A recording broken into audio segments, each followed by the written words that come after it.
farko nasarar da na fara tarawa shine a tarihi na mata mawaka da ke garin Kwantagora. Gaskiya ba alfahari ba, a dai cikin wa'anda muka taso babu kama, mutane suna muna wani irin kallo. Idan mace tana waka, wallahi sun matallahi macen da ta baro gidan iyayenta take zaman dadiro ta fi mu mutunci da daraja. Me yasa kika ce haka na? Saboda kaga ita dai ta sallamo gida, wasu ma musu baki, mu ko muna gidan iyayenmu. Shi haraka na waka abinda nake son su gane, jahili bai kuma duk ilimin ka baiwa ne. Idan kaga mutum kawai to ka bar shi a nan Allah ya ga daman aje shi. YNB Hausa TV, tasha 'yar yayi daidai da zamani. Da farko dai sunana Sadiya Abdullahi, kuma sana'an da aka fi sani na dai da shi waka. Sai daga baya yanzu na kama kasuwanci. To ita Sadiya yar ina ce, sannan kuma yar wani anguwa ne, yar wani gida ne? To Sadiya yar garin Kwantagora ce. Sannan kuma yar sabon gari ne. To kamar da kika bari farko, mafi akasari an fi sanin ki a harkan wake-wake da sauransu. Ya kika fada a wannan harka? To ka san mutum ba shi ke zaben makan shi abin da zai faru da shi ba. A gaskiya bana da ra'ayin waka. Kawai dai daga baya. Tun farko baki da wannan ra'ayin? Gaskiya. To ya aka kika tsinci kanki a harka? To akwai wani mai gidana da zan ce dai 50 mai kalangu, ina ga kowa ya san shi. Gaskiya shine farko abin da ya fara jan ra'ayina akan waka. Saboda ba zan taɓa mantawa ba, akwai wata yarinya da take unguwan Tukura, to waka take yi. To na taɓa rakota ta sa anshi, to irin tana mura ne, ka gane? To sai ya ce to ki gwada mana, yana shagon a lokacin. Sai ya ce to ki gwada mana zaki, na ce a'a murya na ba zai yi ba. Sai ce a ki dai gwada ki gani. Kawai dai sai na gwada, ina gwada kuma sai muryan yayi daidai. Abinda ma ka san ba kowa yake da hai ba, sai kuma suka ga abin yayi daidai.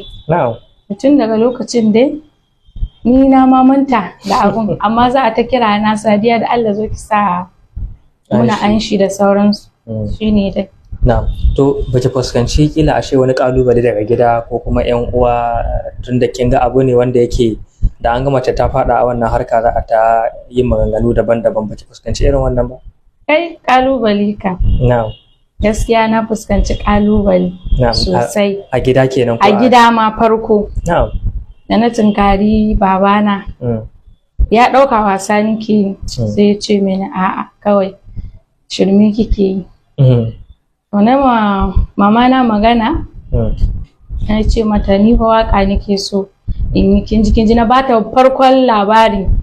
Sai ta ce mini kina ganin babanki zai bari? Sai na ce ina ga in kin taya ni magana da shi kaman zai dan yi supporting ɗina haka.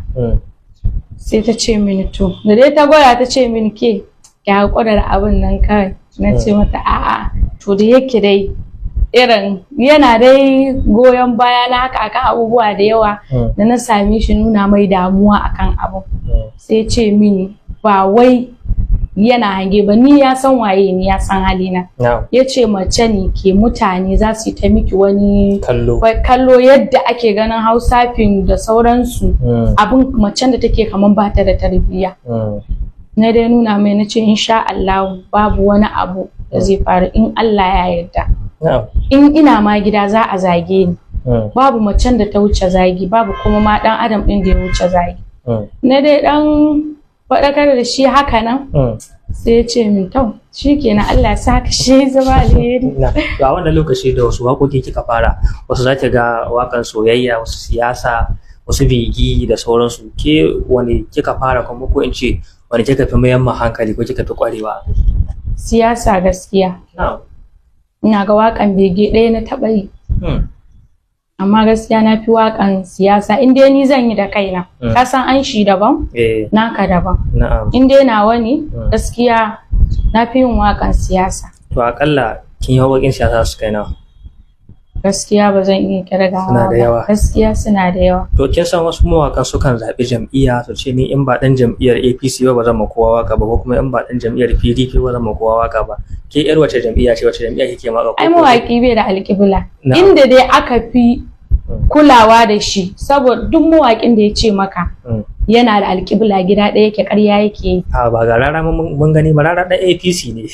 Saboda an yi supporting ɗin shi ya fi samun abubuwa a nan wurin. Ai ba APC ya fara ba. Na'am. Farko ka gane? To mawaƙi bai da alƙibla gaskiya.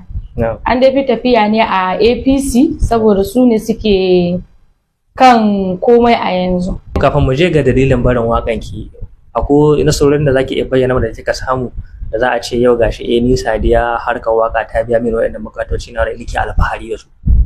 Gaskiya nasarori da yawa. Wasu zan iya faɗi, wasu kuma personal issue ne, ba wai sai na yawa abin da ya shafi rayuwa na. Farko nasarar da na fara tarawa shine a tarihi na mata mawaka da ke garin Kwantagora. Gaskiya ba alfahari ba.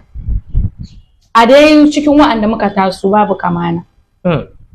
Gaskiya. A dai wadda ta mora gaskiya saboda ban taɓa yin waƙan siyasa. Gaskiya ban ce alhamdulillahi ba. Ban kuma taɓa zuwa wuri ban samu karɓuwa ba. Gaskiya. Ɗaya daga cikin nasarorin da na taka. To amma me yasa kika ce babu wata mace da zaki ce bata kai ki ba? Kasan lokaci shi yake bayyana komai. Kuma ina ga kasan wasu su da yawa. To a cikin abin da na faɗi ina tunanin babu kana baka wani doubting a kai. Na'am. Ka gani? Na'am. To kamar a ce akwai kin taɓa samun wasu makudan kuɗi ne da za a ce babu wata mace da taɓa samun shi, ko an taɓa maki wani kyauta wanda za a ce yau gashi ba wata mace a Kwantagora mawaƙiya ta taɓa samun wannan kyauta? Gaskiya akwai, amma dai ba zan faɗa ba. Akwai kuma babu gaskiya. Akwai kuma babu. To wani babu ko namiji gaskiya ban tunani a cikin mawaƙan. Wanda yake ki samun abu. Gaskiya ai idan ka samu abu ba sai ka zo ka ce na samu kaza ba, kai dai ka san ka samu. To ai a wannan bigiri kusan za a iya cewa kina kalubalanta ne, ko kuma a ce kina no ban kalubalanta ko mika kada koda da su. To ai kin ce babu. Kuma mun san akwai mawaka da yawa Kwantagora, kuma gashi ma kin ce har da maza. Akwai su da yawa suna kuma samu, ba wai ba su samu ba. Kowa da kalan samun shi. Sannan mafi akasari wasu sukan fito su nuna abin da suka samu.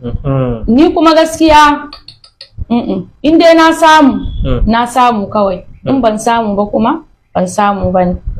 Yanzu dai batun dai wancan dai an janye ta kenan, batun cewa babu wanda ya a'a ni a nawa ganin in dai abin da ake bayyanawa hakan ne ake samu, to gaskiya din in dai haka nan ne, to abin da zan ce na samu abin da kika ga wasu sun bayyana.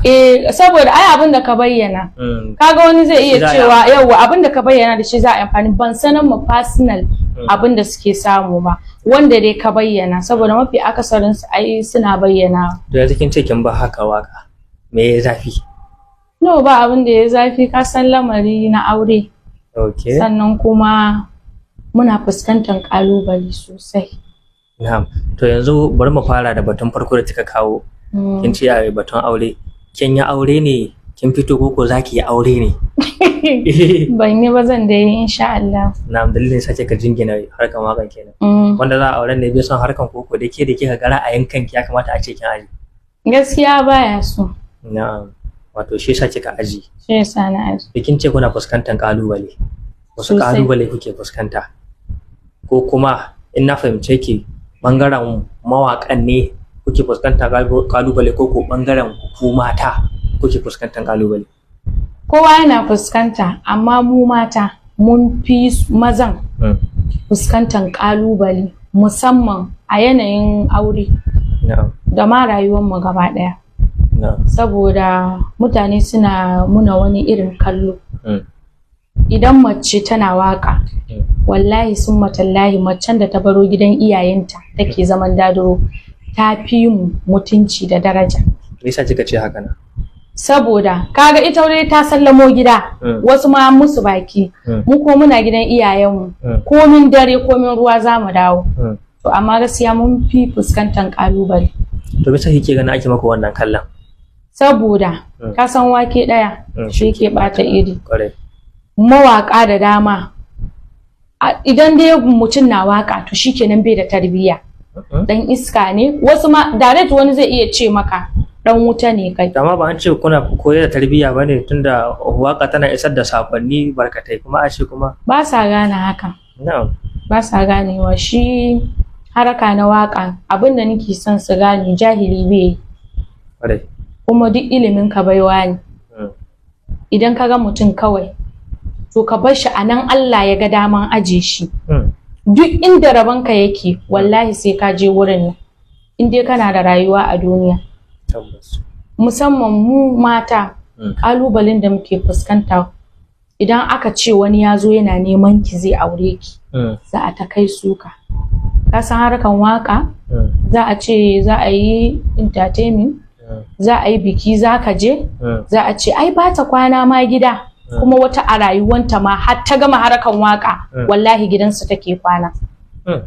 Amma za a ce ba ta kwana gida, ai duk samarin nan mawakan nan duk sun canye ta. Kai maganganu wallahi wani abu ba za ka iya fitowa ka faɗi shi ba. To irin wayannan zarge-zarge ke ya faru da ke kashin kanki da kike bayyana ko dai abokan sana'an naki ne kike ganin yana faruwa da su? Gaskiya ni ma ya faru da ni sosai. Sai dai inda bambanci na yake da nasu wanda zan aura, gaskiya cikin maza 100 da wahala a samu 2 masu irin halin shi. Duk abin da yasa ni cewa duk abin da za a gaya mashi wallahi sun matallahi ya ji ya dauka. Ya ji ya dauka saboda ni kazantar da baka gani ba tsafta ne, sannan kuma ya dauka cewa shi ma yana da ƙanni mata, idan ma abin da ake faɗin haka ne to bai san yadda rayuwa za ta kasance ba. Kuma idan ka yi abu kamar ka taimaki mutum ne daga cikin halin da yake ciki a abin da mutane suke faɗi. Abin da nake son mutane su gane cewa yau macen da take cikin gida ga sunan muna gani za ta sa hijabi har ƙasa, a ɗauki Kur'ani an je makaranta, wallahi ba makaranta suka yi ba. Mafi akasarinsu wallahi ɗakin samari suka yi.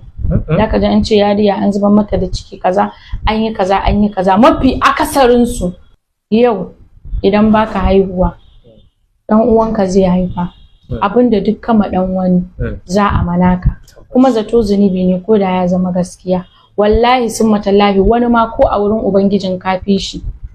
Saboda yadda dai yake yin sallah haka kai ma kake yin sallah. Ba a san me yake yi can daban ba. Shikenan dai mace in tana waka to shikenan ita ba ta da wani mutunci. Ya kike so yanzu a fahimce ku, ko kuma in ce ya kuke so a riga kallon harshen? Sannan kuma bayan wannan ke wasu abubuwa da kike ganin yasa ake muku irin waɗannan kalle-kallen? To ka san harkan waka akwai maza akwai mata. Kaga za a je wuri maza da mata wuri guda har dai a tashi wajen location. To shine mutane suke ɗauka cewa a'a akwai wani halaka a tsakaninmu, ko kuma zaman da muke ana wasa da dariya da juna suke ganin a'a ban san menene mutane suke ma ɗauka ba. Wani ma wallahi idan kuka rabu wurin location to shikenan kuma ba za ku sake haɗuwa ba, sai kuma wani lokacin. To wani ma ba kama da numban shi, har ku gama aikin ku baka da numban shi. To yanzu a kusan ƙarshe kina da wani kira ga su yan uwan naki mawaka, musamman kila akwai wasu ababe ne da suke yi wanda al'umma suke ganin cewa bai kamata ba, da har yasa ake jifan ku da irin waɗannan wato zarge-zargen?